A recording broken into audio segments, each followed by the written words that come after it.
El próximo 23 de julio se celebrarán elecciones a Cortes Generales en España, en las que podrán participar más de 37 millones de votantes. Pedro Sánchez, actual presidente, ha llamado a elecciones para paliar la debacle del Partido Socialista Obrero Español y de la izquierda española, que ya se vio en las elecciones municipales y autonómicas del pasado 28 de mayo. Disolviendo las Cortes Generales, ha dado un paso hacia un proceso electoral en el que se van conociendo los partidos políticos y los candidatos de estos partidos que se presentarán a unos comicios generales que sucederán a la 14ª legislatura. Ahora, los ciudadanos españoles elegirán por votación al partido político y a la persona, como candidata de la formación que resulte ganadora, que se convertirán en el presidente y el gobierno de España. Así pues, este vídeo está dirigido a resolver las principales dudas de los ciudadanos sobre estos comicios, explicando de forma detallada todo el proceso, documentos necesarios para ejercer el voto, y al final, nombraremos los principales candidatos y partidos políticos que participarán, entre otros detalles que de seguro no conocías y te serán muy educativos. Déjanos darte la más cordial bienvenida una vez más a nuestro canal. Si por casualidad no nos conoces, somos Ganando Ando, un grupo de apasionados por la creación de contenido que trabaja sin cesar para darte los vídeos que más quieres ver, con la objetividad e imparcialidad que te gusta. Así que si es tu primera vez aquí, suscríbete, solo te va a tomar unos segundos hacerlo y nos ayudarás un montón. Gracias por ser parte de nuestra comunidad.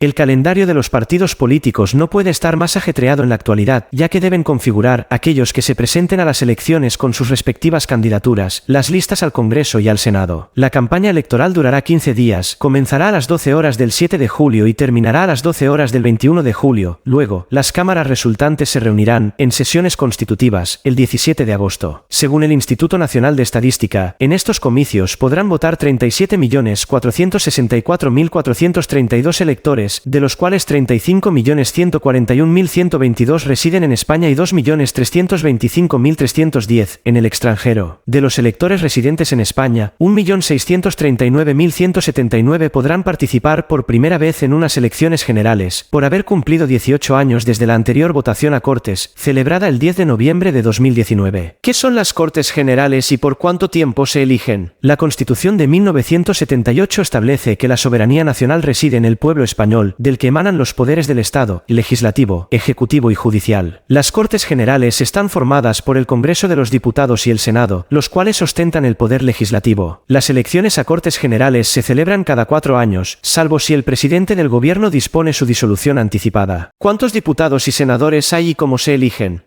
El Congreso está formado por 350 diputados. A cada provincia le corresponde un mínimo inicial de 2 diputados. Las ciudades de Ceuta y Melilla eligen un diputado cada una. Los 248 diputados restantes se distribuyen entre las provincias en proporción a su población. Todos son elegidos por sufragio universal, libre, igual, directo y secreto. Los partidos políticos presentan sus candidatos en listas cerradas y bloqueadas, de forma que el día de las elecciones el elector no puede seleccionar candidatos individuales o alterar el orden de las listas, sino que escoge la papeleta del partido elegido y la introduce en el sobre correspondiente. El número de senadores no es fijo. Hay 208 senadores elegidos por sufragio universal, libre, igual, directo y secreto de la manera siguiente. En cada provincia peninsular se eligen 4 senadores. En Gran Canaria, Tenerife y Mallorca se eligen 3 senadores. En Ceuta y Melilla, 2 senadores. En Ibiza, Formentera, Menorca, Fuerteventura, La Gomera, El Hierro, Lanzarote y La Palma, 1 senador. Además, existe otro grupo de senadores elegidos por las asambleas legislativas de las comunidades autónomas, 1 por comunidad autónoma, y otro más por cada millón de habitantes de su respectivo territorio. A diferencia del Congreso, en el que se vota a un partido mediante listas cerradas, en el Senado se vota a la persona, eligiendo 3 candidatos, 2 o 1 de entre los que figuren en la papeleta única que recoge todos los candidatos de todas las formaciones que se presentan a la elección por cada circunscripción. Las papeletas en las elecciones al Congreso, de color blanco, y al Senado, de color sepia, son confeccionadas por las delegaciones y subdelegaciones del gobierno, que las hacen llegar a los ayuntamientos de toda España. Las listas electorales que se presenten a todos los comicios celebrados en España deben reflejar paridad electoral, es decir, la presencia equilibrada de mujeres y hombres. ¿Quién tiene derecho a votar en las elecciones generales? Pueden votar todos los españoles mayores de edad inscritos en el censo electoral, tanto residentes en España como residentes en el extranjero. Además de a través del voto presencial, pueden ejercer este derecho mediante el voto por correo. No pueden votar las personas condenadas por sentencia judicial firme a pena de privación del derecho de sufragio. En España no es obligatorio votar, ninguna persona puede ser obligada o coaccionada en el ejercicio de su derecho de sufragio, ni tampoco a revelar su voto. ¿Qué es el censo electoral y cómo puede consultarse?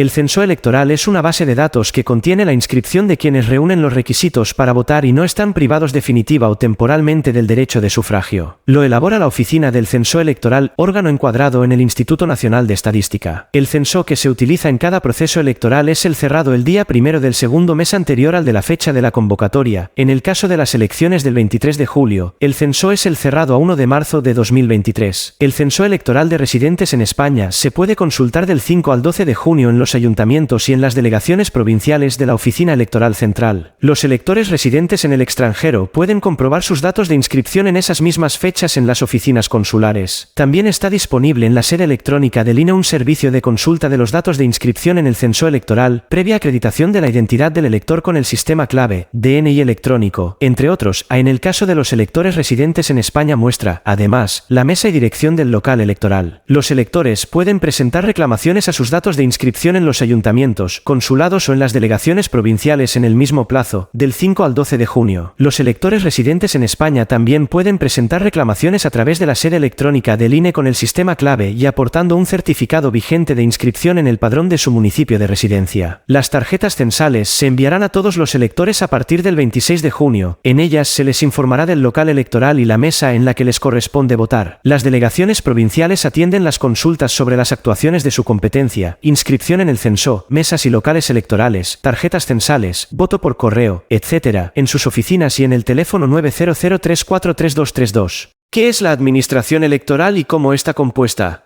La Administración Electoral tiene por finalidad garantizar la transparencia y objetividad del proceso electoral y el principio de igualdad. Integran la Administración Electoral las juntas electorales central, provincial, de zona, y en su caso, de comunidad autónoma, así como las mesas electorales. En las elecciones al Congreso de los Diputados o al Senado, las juntas electorales competentes para la realización de todas las operaciones en relación con la presentación y proclamación de candidatos, así como las de escrutinio general, son las juntas electorales provinciales. ¿Qué es una mesa electoral y cómo se designa a sus miembros? A la mesa electoral le corresponde presidir el acto de la votación, controlar su desarrollo y realizar el recuento de votos. Está integrada por un presidente o presidenta y 2 vocales, elegidos por sorteo entre las personas censadas en una sección electoral. Cada circunscripción está dividida en secciones electorales compuestas por un mínimo de 500 y un máximo de 2000 electores, que sean menores de 70 años, aunque a los 65 años pueden manifestar su renuncia en el plazo de 7 días y que sepan leer y escribir. El presidente o presidenta debe tener el título de bachiller o el de formación profesional de segundo grado o, subsidiariamente, el de graduado escolar o equivalente. El sorteo de las mesas de las elecciones del 23 de julio se realizará entre el 22 y el 28 de junio. El periodo de notificación de las designaciones se extenderá hasta el 1 de julio. Junto con la notificación, se entrega el manual de instrucciones para los miembros de las mesas electorales. Los presidentes y vocales, así como los suplentes que resulten finalmente designados como miembros titulares de la mesa, percibirán una dieta, tendrán derecho a una reducción de su jornada de trabajo de 5 horas el día inmediatamente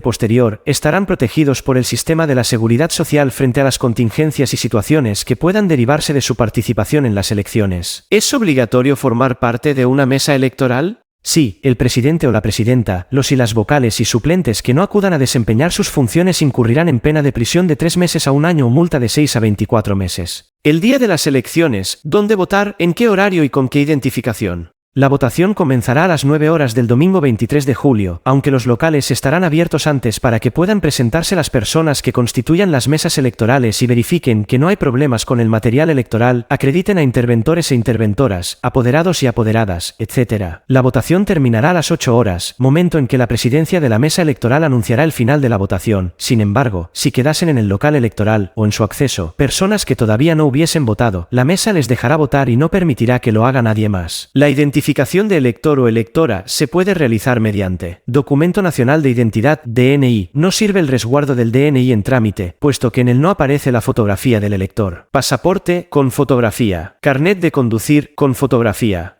¿Qué votos son válidos y cuáles son nulos? Se considera voto válido el voto depositado en la urna con las exigencias legales. Este voto puede ser alguna candidatura o en blanco. Es un voto en blanco aquel cuyo sobre no contiene papeleta y aquellas papeletas en las que no se haya marcado ningún candidato o candidata en el caso de elecciones al Senado. Son votos nulos los que se emiten en sobres o papeletas diferentes del modelo oficial. Las papeletas sin sobre. Los sobres que contengan más de una papeleta de distintas candidaturas, si se incluyen varias papeletas de la misma candidatura, se cuenta como un solo voto válido. ejemplo, los que se emiten en sobres alterados, las papeletas en las que se hubiera modificado, añadido o tachado el nombre de los candidatos y candidatas, alterado su orden de colocación, así como aquellas en las que se hubiera introducido cualquier leyenda o expresión. En el caso de elecciones al Senado, las papeletas en las que se hayan marcado más de 3 candidatos o candidatas, más de 2 en el caso de Gran Canaria, Tenerife, Mallorca, Ceuta y Melilla, o más de 1 en el caso de Menorca, Ibiza, Formentera, Fuerteventura, La Gomera, El Hierro, Lanzarote y La Palma. ¿Cómo se realiza el escrutinio o recuento de votos? El escrutinio provisional es el recuento de votos que se realiza en la mesa una vez finalizada la votación. El presidente o la presidenta extrae, uno a uno, los sobres de la urna y lee en voz alta la denominación de la candidatura. Enseña cada papeleta, una vez leída, a vocales, interventores e interventoras y apoderados y apoderadas. Terminado el recuento, se resolverán por mayoría las posibles dudas y protestas que pudiera haber. Posteriormente, el presidente o la presidenta anunciará en voz alta el resultado, y la mesa los hará públicos por medio de un acta de escrutinio, de la que dará una copia a representantes de cada candidatura, interventores, apoderados y candidatos que lo soliciten, así como al representante de la Administración. El escrutinio definitivo de las elecciones a Cortes Generales del 23 de julio se realizará del 28 al 31 de julio por las juntas electorales provinciales. ¿Cuáles son los principales partidos y candidatos a las elecciones? Partido Socialista Obrero Español, Pedro Sánchez. Partido Popular, Alberto Núñez Feijóo. Vox, Santiago Abascal. Sumar, Yolanda Díaz. Esquerra Republicana de Cataluña, Gabriel Rufián entre otros. Junts, Míriam Nogueras o Jaume Giró. Luego de este gran repaso por todo lo referente a las elecciones de España, esperamos que independientemente de tus convicciones y preferencias políticas, participes en estos comicios. No hay nada más lindo que vivir en democracia. Tener la libertad de escoger las personas que nos gobiernan, expresar las inconformidades o respaldar a nuestros políticos, todo dentro del respeto y con el acto del sufragio. Valora nuestro vídeo con un buen me gusta, lo hemos hecho con el mejor de los gustos para instruirte sobre un tema que quizás no conocías con tanto detalle. Además, compártelo con tus amigos, no te quedes con esa información para ti solo. Será hasta un próximo vídeo ganadores, nos vemos.